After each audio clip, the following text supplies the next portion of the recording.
बहुत समय पहले की बात है। परीलोक में एक मयूरी नाम की गरीब परी रहती थी। मयूरी परी की माँ कपड़े सिलने का काम करती थी, लेकिन कपड़े सिलकर ज्यादा कमाई नहीं हो पाती थी। इसलिए मयूरी परी भी अमीर परियों के घर में झाड़ू पोछे का काम करती थी। मयूरी परी गरीब तो थी, लेकिन बहुत नेक और दयालु थी। मयूरी परी परिधि नाम की अमीर परी के घर में झाड़ू पोछे का काम करती थी।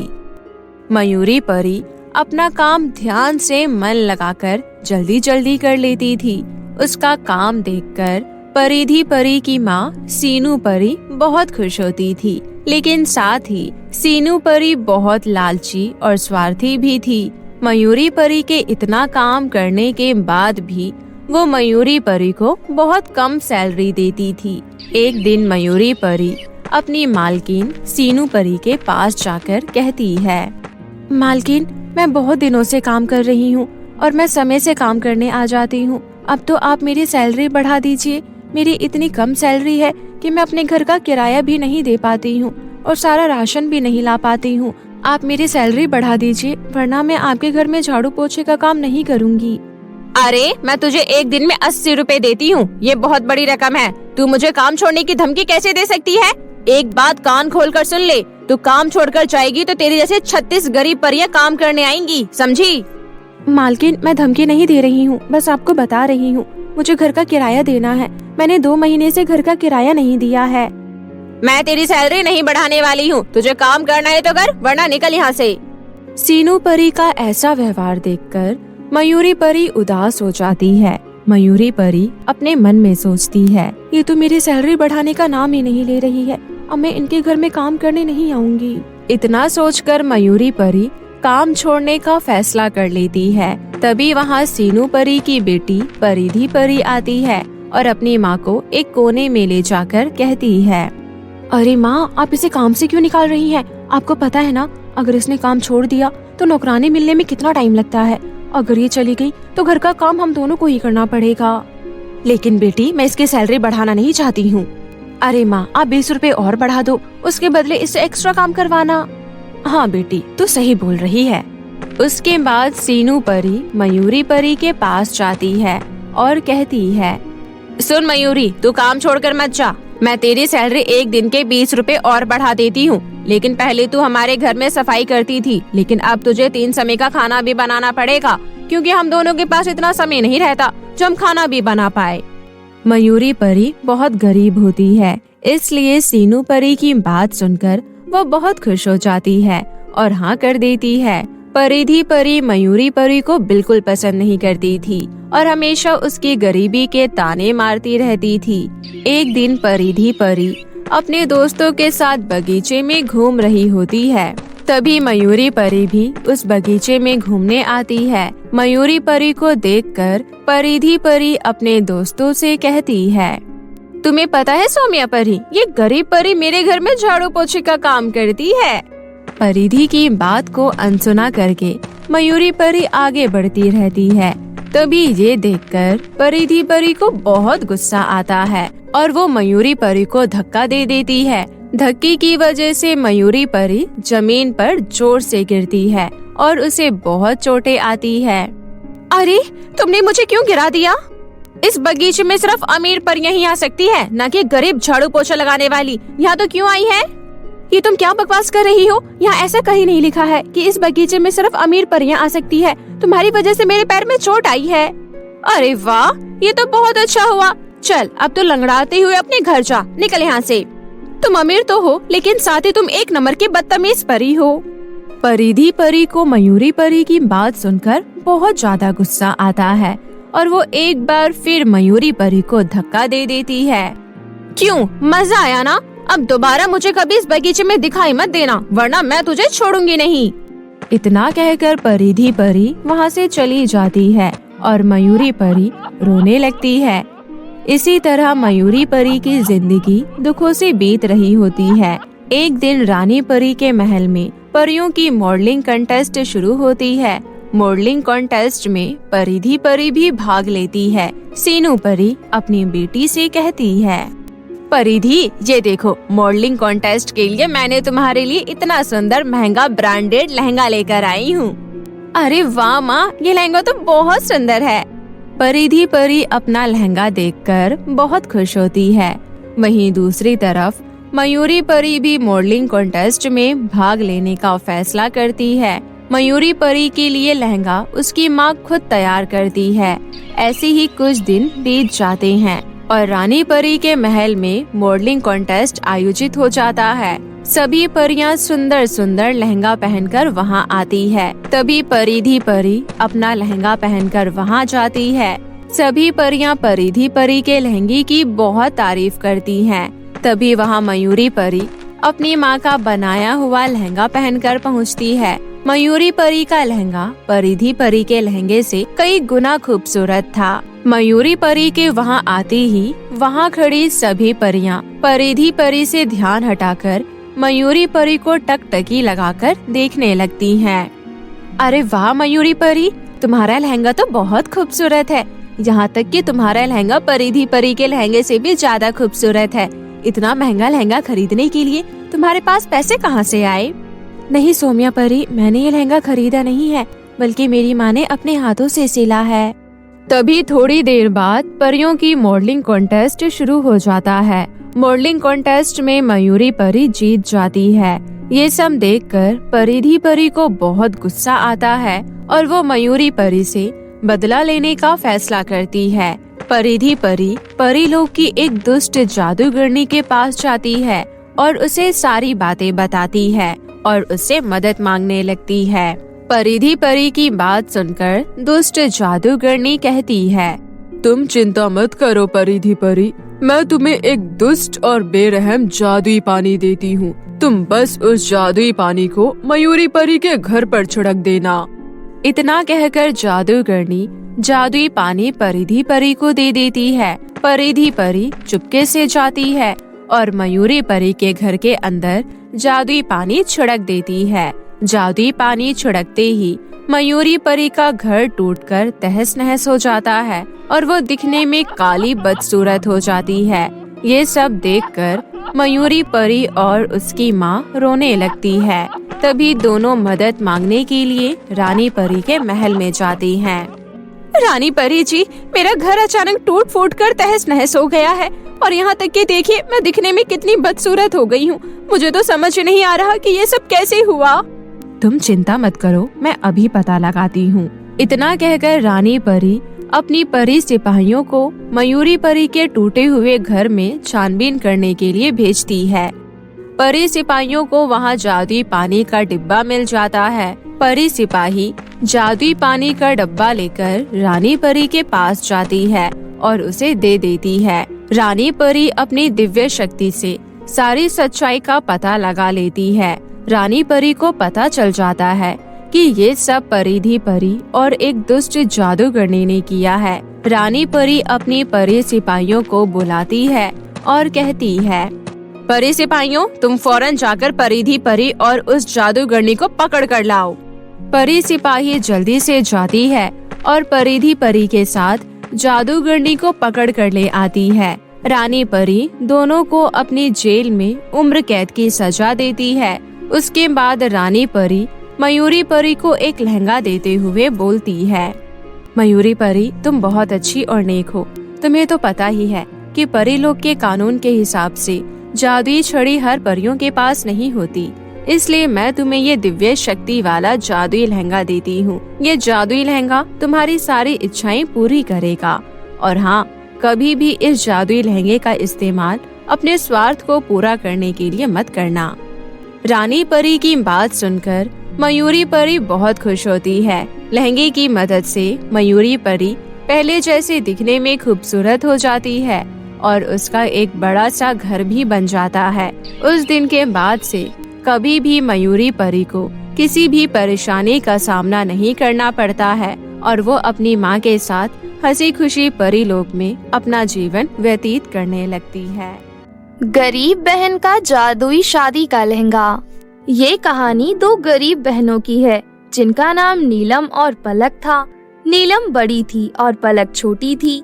उनका एक छोटा भाई भी था जो अभी केवल 3 महीने का ही था। कुछ दिन पहले ही उन बच्चों के सर से माँ का साया हट गया था। माँ का साया हटने के बाद पिता ने भी बच्चों की जिम्मेदारी नहीं उठानी चाहिए और वो भी बच्चों को छोड़कर कहीं चला गया। अब वो तीनों बच्चे पूरी तरह से अकेले हो चुके थे। भाई बहनों में सबसे बड़ी नीलम थी, इसलिए सारी जिम्मेदारियां अब नीलम के हाथों में थी। एक दिन मुन्ना बहुत जोर जोर से रो रहा था। चुप हो जा मुन्ना, चुप हो जा, रो क्यों रहा है? तुझे भूख लगी है? रुक जा, मैं अभी तेरे लिए दूध बनाती हूँ। ऐसा कहकर नीलम अपनी छोटी बहन पलक को आवाज लगाती है। पलक, ओ पलक, कहाँ है? जल्दी से इधर आ। देख तो जरा, मुन्ना बहुत देर से रो रहा है, इसके लिए थोड़ा दूध गर्म कर दे। पलक नीलम के पास आती है और कहती है, लेकिन दीदी घर में तो दूध है ही नहीं, दूध तो सुबह ही खत्म हो गया था। क्या दूध खत्म हो गया है? अब क्या करें हम? मुन्ना तो बहुत जोर जोर से रो रहा है। तुम एक काम करो ना पलक, पड़ोस वाली काकी से जाकर थोड़ा सा दूध मांग लाओ। पलक एक कटोरी लेकर पड़ोस वाली काकी के पास पहुंचती है और उनसे कहती है, काकी थोड़ा सा दूध दे दीजिए, मुन्ना को भूख लगी है और हमारे घर में दूध खत्म हो गया है, मुन्ना बहुत रो रहा है। बूढ़ी काकी पलक से कटोरी लेकर घर के अंदर चली जाती है और कटोरी में दूध भर के पलक को दे देती है। पलक वो दूध घर लेकर जाती है और उसे गर्म करके नीलम को दे देती है। नीलम मुन्ना को जल्दी जल्दी दूध पिलाने लगती है। तभी अचानक से नीलम की आंखों में आंसू आ जाते हैं। माँ के बिना हमारी जिंदगी कितनी ज्यादा अधूरी है। आज माँ होती तो हमारे छोटे भाई को आराम से संभाल लेती। सच कह रही हूँ, मुझे माँ की बहुत याद आती है। चिंता मत करो दीदी, देखना कुछ समय बाद सब कुछ ठीक हो जाएगा। अगर माँ हमें छोड़कर चली गई तो क्या हो गया? हम दोनों मिलकर छोटे भाई को माँ और पिता का प्यार देंगे और अपने भाई को किसी चीज की परेशानी नहीं होने देंगे। ये सुनकर नीलम अपनी बहन पलक को गले से लगा लेती है। दूध पीने के बाद मुन्ना सो जाता है, जिसके बाद नीलम सिलाई करने का काम करने लगती है। नीलम को सिलाई बहुत अच्छे से आती थी। सिलाई करके ही वो अपने घर का गुजारा चलाती थी। नीलम बहुत मेहनत करती थी। दिन में वो अपने भाई को संभालती थी और रात को सिलाई का काम करती थी। एक दिन रात के 3 बजे अचानक से पलक की आंख खुल जाती है। ये क्या दीदी, आप अभी तक सोई नहीं हो और आपने अभी तक खाना भी नहीं खाया। अगर आप इस तरह काम करोगी तो आपकी तबीयत खराब हो जाएगी। चलो अब आप आराम कर लो। बस कुछ देर की बात और है पलक, फिर काम खत्म हो जाएगा। फिर मैं तुम दोनों के पास आकर सो जाऊंगी।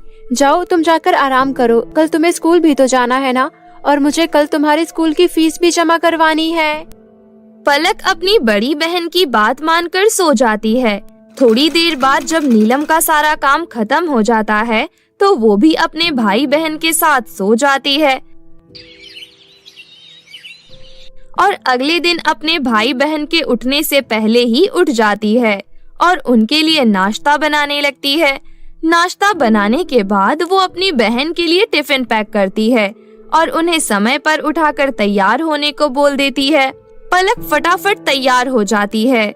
पलक तो स्कूल चली जा, मैं लंच के टाइम आकर तेरी फीस जमा करवा दूंगी। नीलम की बात सुनकर पलक स्कूल के लिए निकल जाती है। उसके जाने के बाद बेचारी नीलम घर का सारा काम करती है, जिसके बाद लोगों से सिलाई के पैसे लेकर वो अपनी बहन के स्कूल में फीस भरने भी जाती है। इसी तरह बेचारी नीलम की जिंदगी चल रही थी। देखते ही देखते उसका सिलाई का काम अच्छा खासा चलने लगता है। नीलम अपने साथ साथ पलक को भी थोड़ी बहुत सिलाई सिखा देती है, जिसकी वजह से उनकी परेशानियां धीरे धीरे कम होने लगती हैं। इसी तरह कई साल बीत जाते हैं और तीनों भाई बहन बड़े हो जाते हैं। पलक का स्कूल खत्म हो चुका था, इसलिए नीलम और पलक दोनों एक फैक्ट्री में सिलाई का काम करने लगी थी। पलक घर चलने का समय हो गया है, चल घर चलते हैं। हाँ दीदी चलिए, मेरा भी काम खत्म हो गया है। वैसे भी घर पर रोहित हमारा इंतजार कर रहा होगा। दोनों बहनें घर पहुंच जाती हैं। घर पहुंचकर वो दोनों देखती हैं कि उनका भाई रोहित उनके लिए खाना बना रहा है। अरे ये क्या, तुम यहाँ रसोई में क्या कर रहे हो? आज मैं अपनी दोनों होनहार बहनों के लिए कुकिंग कर रहा हूँ। तुम दोनों मेरे लिए इतनी मेहनत करती हो तो क्या मैं तुम दोनों के लिए खाना भी नहीं बना सकता? रोहित की बात सुनकर दोनों बहनें बहुत ही ज्यादा खुश हो जाती हैं। कुछ ही देर में रोहित खाना बनाने के बाद अपनी दोनों बहनों को खाना परोसता है, जिसके बाद वो तीनों भाई बहन खाना खाकर आराम से सो जाते हैं। जैसे ही सवेरे होती है, नीलम हर रोज की तरह नहा धोकर भगवान की पूजा करती है और सभी के लिए नाश्ता बनाती है। तभी घर पर पड़ोस की बूढ़ी काकी आती हैं और वो नीलम से कहती हैं, अरे बिटिया, कैसी हो? ठीक हूँ काकी, बताइए कैसे आना हुआ? मैं तेरे लिए एक खुशखबरी लेकर आई हूँ। दरअसल तुम्हारे लिए एक बहुत अच्छे घर से रिश्ता आया है। लेकिन काकी, पहले मैं अपने भाई बहनों को अपने पैरों पर खड़ा करवा दूं, उसके बाद ही मैं शादी करूंगी। पागल हो गई है क्या तू? कैसी बातें कर रही है? तेरी उम्र हो गई है बेटी, अभी शादी नहीं करेगी तो कब करेगी? मेरी बात को समझने की कोशिश कर, मैं तेरे भले के लिए ही कह रही हूँ। नीलम बूढ़ी काकी की बात नहीं मानती, जिसके बाद वो बूढ़ी काकी वहाँ से चली जाती है। ये सारी बातें वहाँ खड़ा रोहित सुन रहा था। वो अपने मन में सोचता है, दीदी घर की सारी जिम्मेदारी खुद उठाती है और हमारी कितनी परवाह करती है, और एक हम है जो हमेशा अपने बारे में सोचते रहते हैं, दीदी के बारे में कभी नहीं सोचते। ऊपर से दीदी सारा कमाया हुआ पैसा हमारी पढ़ाई लिखाई में ही लगा देती हैं। मुझे कुछ ऐसा करना चाहिए जिससे मैं दीदी की शादी करवा सकूं।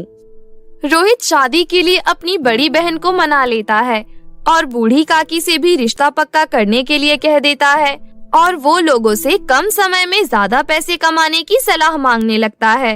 एक दिन रोहित को एक आदमी कहता है, देखो, ये बात मैं सिर्फ तुम्हें बता रहा हूँ, मेरे पास तुम्हारे लिए एक स्कीम है, 25 दिन में पैसा डबल। रोहित अभी बहुत बड़ा नहीं था, इसलिए उसके अंदर ज्यादा समझ भी नहीं थी। वो उस आदमी की बातों में आ जाता है। नीलम ने उसकी फीस के लिए जो उसे 50,000 रुपए दिए थे, वो पैसे वो उस आदमी को दे देता है और कहता है, मैंने बहुत भरोसा करके तुम्हें ये पैसे दिए हैं, जैसे ही इन पैसों के 1 लाख रुपए हो जाए मुझे दे देना, मुझे अपनी बहन की शादी करवानी है। ऐसा कहकर रोहित वहाँ से चला जाता है, लेकिन वो आदमी पैसा लेते ही वो गांव छोड़कर भाग जाता है। इधर रोहित अपनी बड़ी बहन की शादी की तैयारियों में लग जाता है, लेकिन जैसे ही रोहित को ये पता चलता है कि वो आदमी उसके पैसे लेकर भाग गया, तो उसके पैरों तले जमीन खिसक जाती है और वो रोता हुआ बूढ़ी काकी के पास चला जाता है। अब आप ही बताइए काकी, मैं क्या करूं? मैंने तो अच्छा सोचा था, लेकिन मेरे साथ इतना बुरा होगा मैंने इसकी कल्पना भी नहीं की थी। मैं तुम्हारी भावना समझ सकती हूँ बेटा, लेकिन तुम चिंता मत करो। 2 दिन बाद बारात आएगी और हम साधारण तरीके से नीलम का ब्याह कर देंगे। देखना, तुम्हारी बहन की शादी जरूर होगी।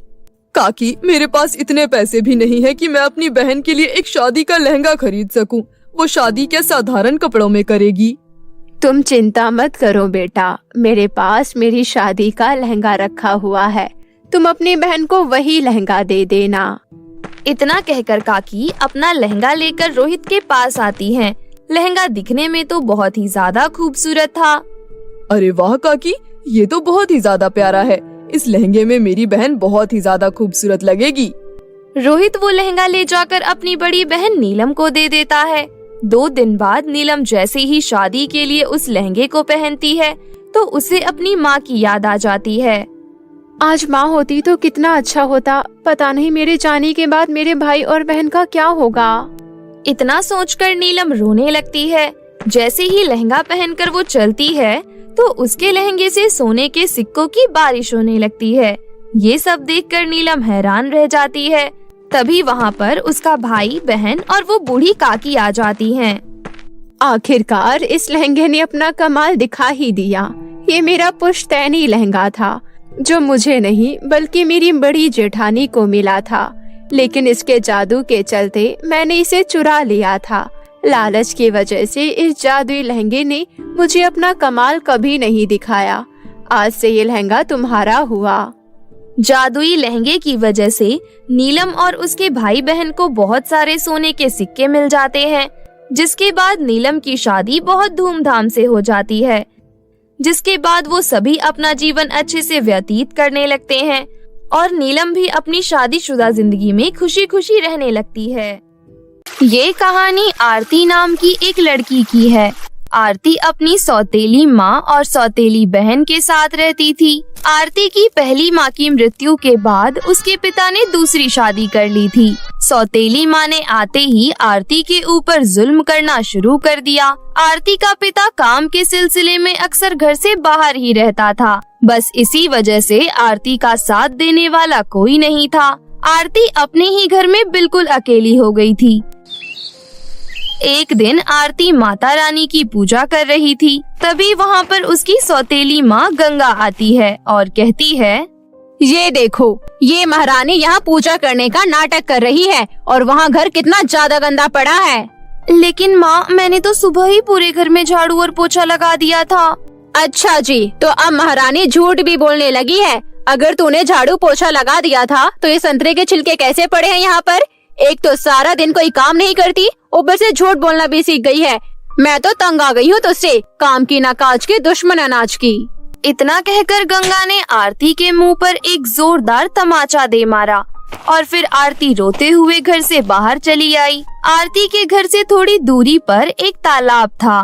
तालाब के पास ही एक बरगद का पेड़ था। आरती जब भी उदास होती थी या उसकी सौतेली माँ गंगा उसकी पिटाई करती थी तो वो उसी बरगद के पेड़ के पास जाकर खूब रोती थी। माँ, कहाँ चली गई तुम? ये नई माँ बिल्कुल भी अच्छी नहीं है। वो हर रोज मेरी पिटाई करती है और घर का सारा काम भी मुझसे ही करवाती है। तुम तो जानती हो ना माँ कि मैं कभी झूठ नहीं बोलती। मैंने सच में सुबह पूरे घर में झाड़ू पोछा लगाया था, लेकिन वो नेहा है ना, मेरी सफाई करने के बाद उसने जानबूझकर संतरे के छिलके गिरा दिए थे ताकि मेरी पिटाई पड़ सके। नेहा गंगा की सगी बेटी थी। जब आरती की सगी माँ की मौत हुई थी तब आरती केवल 3 साल की थी। उसके बाद आरती के पिता ने आरती की परवरिश के लिए गंगा से शादी कर ली, लेकिन आरती का पिता अभी तक गंगा की सच्चाई से परिचित नहीं था। जब भी आरती का पिता बाहर से घर आता था तो गंगा आरती से बहुत प्यार करने का नाटक करती थी। उन दिनों गंगा को देखकर कोई नहीं कह सकता था कि उसके मन में आरती के लिए कितनी नफरत भरी है।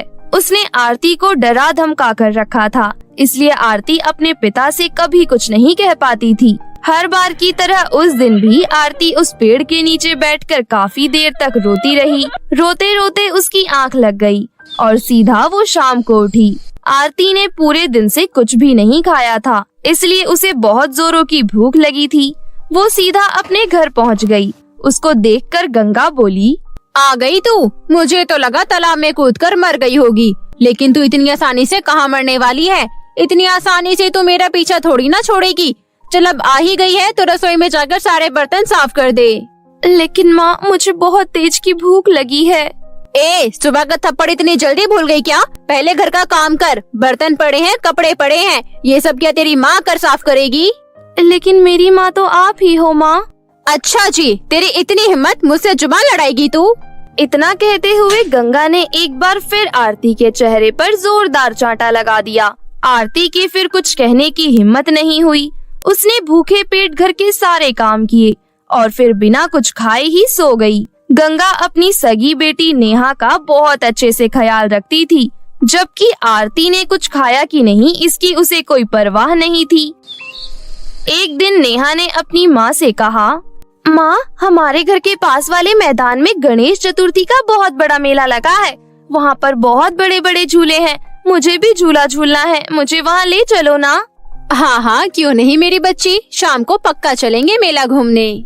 ये सारी बातें आरती सुन रही थी। नेहा की बात सुनकर उसका भी मन किया कि वो भी झूला झूलने मेला जाए और चाट पकौड़ी खाए, लेकिन ये बात गंगा से कहने की उसकी हिम्मत नहीं हुई। उसी दिन शाम को गंगा ने आरती से कहा, सुन आरती की बच्ची, मैं अपनी बेटी को मेला घुमाने ले जा रही हूँ। घर से बाहर एक कदम भी मत रखना, और हाँ, जब तक मैं मेले से वापस घर आऊँ सारे बर्तन साफ हो जाने चाहिए और छत से कपड़े लाकर तय लगा दियो। ऐसा कहकर गंगा अपनी बेटी को लेकर मेले में चली गई। उनके जाने के बाद आरती जोर जोर से रोने लगी। वो अपनी फूटी किस्मत को कोसते हुए अपनी माँ को याद करने लगी। फिर उसने उठकर सारे बर्तन साफ किए और सारे धुले कपड़े तय लगाकर जगह पर रख दिए। लेकिन गंगा अभी तक घर नहीं लौटी थी। आरती ने अपने मन में सोचा, माँ और नेहा अभी तक मेले से वापस नहीं आई हैं। एक काम करती हूँ, मैं भी थोड़ी देर के लिए मेला देखाती हूँ, उनके आने से पहले वापस आ जाऊंगी। वैसे भी मेरे पास झूला झूलने के लिए और चाट पकौड़ी खाने के लिए पैसे तो है नहीं, इसलिए बस मेला देखकर ही वापस आ जाऊंगी। आखिरकार आरती थी तो एक बच्ची ही, इसलिए उसका भी मेला देखने का बहुत मन था, तो वो घर पर ताला लगाकर मेला देखने चली गई। वहाँ पर उसने देखा कि गंगा और नेहा तो एक बड़े से झूले पर बैठकर खूब मजे कर रहे हैं। वो बेचारी वहीं छिपकर बस उन्हें देख रही थी और उसकी आंखों में आंसू थे। तभी वहाँ पर एक अनजान औरत हाथों में ढेर सारी चूड़ियाँ लेकर आई और आरती से बोली, बिटिया, इस गरीब औरत से थोड़ी सी चूड़ियाँ खरीद लो ना। अरे वाह आंटी जी, आपके पास तो कितनी प्यारी प्यारी चूड़ियाँ हैं, लेकिन ये लाल वाली चूड़ी सबसे ज्यादा प्यारी है, लेकिन मैं ये चूड़ियाँ नहीं खरीद सकती। क्यों? ऐसा क्यों बिटिया? क्योंकि मेरे पास पैसे नहीं हैं आंटी जी। अच्छा कोई बात नहीं, एक काम करते हैं, तुम ये लाल वाली चूड़ियाँ रख लो। जब तुम्हारे पास पैसे आ जाएंगे तो मुझे दे देना, ठीक है? मैं यहीं पास में रहती हूँ। उस औरत की बात सुनकर आरती बहुत खुश हो गई। उसने उस औरत से लाल चूड़ियाँ ले ली। वो चूड़ियाँ वाकई में बहुत सुंदर थीं। आरती उन चूड़ियों को निहारने लगी। फिर जैसे ही उसने नजरें उठाई, उसने देखा वो औरत वहाँ पर नहीं थी। आरती जैसे ही उस औरत को ढूंढने के लिए आगे बढ़ी, उसने देखा कि गंगा और नेहा घर के लिए निकल दिए हैं। ये देखकर आरती डर गई। वो तुरंत भागकर घर पहुँची और गंगा के आने से पहले ही उसने चूड़ियों को अपने कमरे में छुपा दिया। अगली सुबह जब गंगा ने आरती को तालाब से पानी भरने के लिए भेजा, तब आरती चूड़ियों को छुपाकर अपने साथ ले गई। तालाब के पास बैठकर आरती ने उन चूड़ियों को अपने हाथों में पहन लिया और अपनी चूड़ियों को खनकाने लगी। देखते ही देखते चूड़ियों की खनखनाने की आवाज आसमान में गूंजने लगी। तभी वहाँ पर एक बहुत खूबसूरत परी प्रकट हुई। आरती, इधर देखो मेरी तरफ। आरती ने परी को देखा और वो हैरान हो गई। हे देवी मैया, ये कैसा चमत्कार है? आप तो बिल्कुल परी जैसी दिख रही हो। मैं परी ही हूँ आरती। क्या सच में? मैंने आपके बारे में बहुत सुना है, आप सबकी बहुत मदद करती हो ना? हाँ आरती, बिल्कुल सही सुना है तुमने। आज के बाद जब भी तुम इन चूड़ियों को खनकाओगी तो मैं तुम्हारे सामने आ जाऊंगी। बस ये ध्यान रहे कि मुझसे हमेशा अकेले में ही मिलना। बताओ तुम्हें क्या चाहिए? परी, मुझे स्वादिष्ट स्वादिष्ट समोसा खाना है और मुझे 20 रुपए चाहिए। बस 20 रुपए? लेकिन क्यों? मुझे 20 रुपए उन आंटी को देना है जिन्होंने मुझे ये चूड़ियाँ दी हैं। अब तुम्हें वो आंटी नहीं मिलेगी। असल में वो तुम्हारी माँ थी, जो तुम्हें और रोते हुए नहीं देख सकती थी, इसलिए तुम्हें ये जादुई चूड़ियाँ देने आई, ताकि इसे खनकाकर तुम मुझे बुला सको और फिर कभी ना रो। परी की बात सुनकर आरती की आंखों में आंसू आ गए और वो आसमान की तरफ देखकर अपनी माँ को याद करने लगी। तभी उसे कुछ याद आया। उसने परी की तरफ देखा, लेकिन परी अब वहाँ मौजूद नहीं थी। आरती ने फिर से चूड़ियों को खनखनाना शुरू कर दिया और फिर अगले ही पल वहाँ पर परी प्रकट हो गई। क्या हुआ आरती, तुमने मुझे फिर से याद किया? हाँ, मैंने आपको फिर से परेशान किया, उसके लिए मैं आपसे माफी चाहती हूँ। लेकिन परी, क्या मैं आपसे और कुछ भी मांग सकती हूँ? हाँ बिल्कुल आरती, बताओ तुम्हें क्या चाहिए? मुझे मेरी माँ की तस्वीर ला दीजिए परी। मेरी नई माँ ने उनकी सारी तस्वीर बहुत पहले ही जला दी थी। जैसी तुम्हारी इच्छा आरती। अगले ही पल परी ने अपने जादू से आरती को उसकी माँ की एक बहुत खूबसूरत तस्वीर दे दी। आरती उस तस्वीर को सीने से लगाकर रोने लगी। अब उसे और कुछ नहीं चाहिए था। फिर वो परी भी वहाँ से गायब हो गई। लेकिन दूर कहीं आसमान में आरती की माँ अपनी आंखों में आंसू लिए अपनी बेटी को देखकर मुस्कुरा रही थी, क्योंकि वो जानती थी कि जादुई चूड़ियों के कारण अब आरती की जिंदगी बदल जाएगी। और हुआ भी कुछ ऐसा ही।